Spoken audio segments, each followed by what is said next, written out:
Metrics. Over the years, there's a set of metrics that I find really useful, but I found that it's useful to split your thinking about metrics into two overarching categories. One are metrics for management and one are metrics for customers. Meaning they're all measuring the same thing. How effective is your product at solving a problem? But management, especially in the state, and then this is my experience in the federal space as well, there's other factors that you need to think about that are important to your product, but may not be directly reflected in it. What does that mean? You're looking for the ability to talk about how your metrics and how the way you're measuring your product works also improve the business goals. And this is important because, I mean, just to speak plainly, we are all under pressure to have, our budgets match performance, right? In the sense that you want to be able to justify asking to spend money, especially if your organization isn't used to human-centered design or isn't used to some of these practices.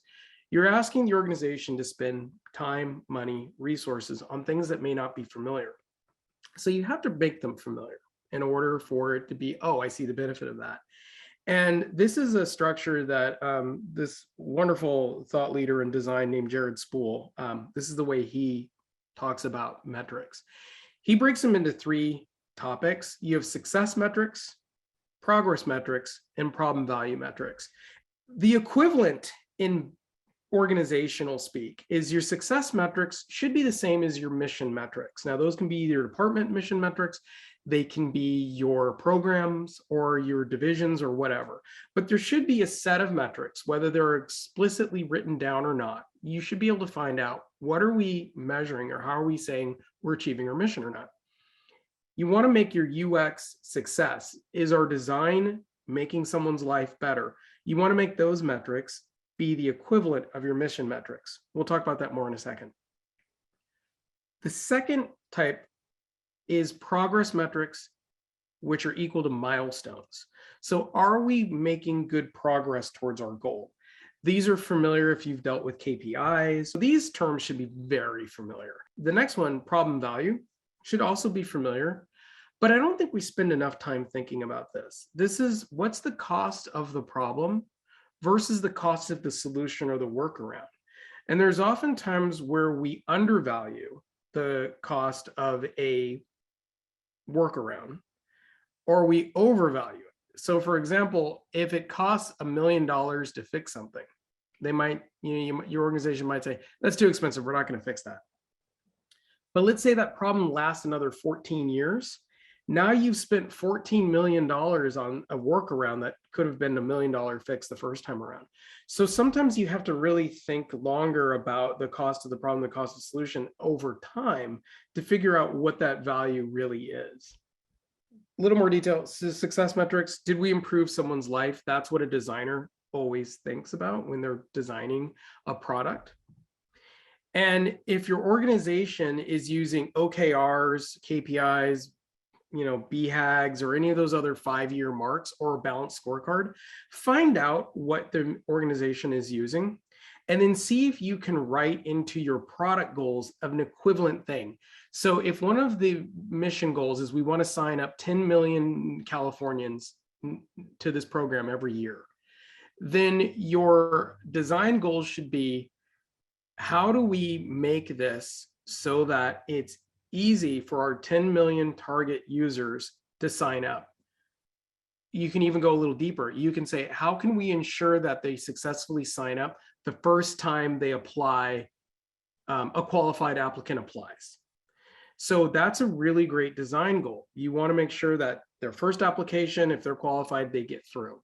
And that is a direct equivalent. If we hit this design goal, first time application success, that'll help the business goal, which is signing up more people.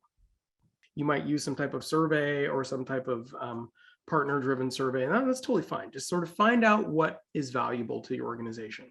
So let's talk about progress metrics, milestones. In a private organization, this would be your sales department. They're really good at telling stories about where we started and where we are now. Now, we know we don't have that in government, But you can take a chapter from the sales department page and you can say, with the federal or the state government, you can say, here's the number of people who applied, here's the number of people who made it through the application steps, and here's the number of successful applicants. You can create that equivalent, but you can tell the story. Last year, we had 5 million people apply, 200,000 got through the process, and 100,000 got the benefit. This year, 5 million people applied, 4 million got through the process, and 3,800,000 got the benefit. That's a wonderful story to tell year over year. And again, the reason why this is important is having moments where you talk about the progress is a great story for your management to understand, for your team to understand. It's a good morale booster. And let's be honest, it helps make sure that you keep getting resources to keep doing those good improvements. What happens though when you don't really understand your goals? So for example, we don't know how many people are going to be eligible until we get applications in. You might think that 10 million people are eligible, but you're not sure. So that's where the iterative nature of Agile is really useful. Think of it as training for a marathon. So you don't get out and walk out your door and run 23 miles right away. You first try to run 1 kilometer, then you try maybe 2 kilometers, maybe 3 kilometers. You get longer and longer, better and better. Same with your progress metrics is you can say, let's just get 100 people using this application and see how well it works. And then once 100 people seem smooth and that's not a big deal, let's try to get 1,000 this next month. Let's try to see if we can get 1,000 people to go through. And let's try 10,000, let's try whatever. So you give yourself those milestones to see how smoothly it goes for each order of magnitude. Cool. The last one, problem value. What's the cost benefit? So again, what's the cost of the problem versus the cost of the solution? So here's another key thing. Think about the cost of frustration. Even if it's not a technical problem, the servers are working well, there's, plenty of, it's 508 compliant, all that other good stuff. If it's still cumbersome and awkward for someone to do something with your tool, that's going to find a way to show up. So for example, UX debt also becomes technical debt, right? Because someone has to write a story to fix the problem. Someone has to research and prototype a fix. Then you have to test it. And then a developer has to code it.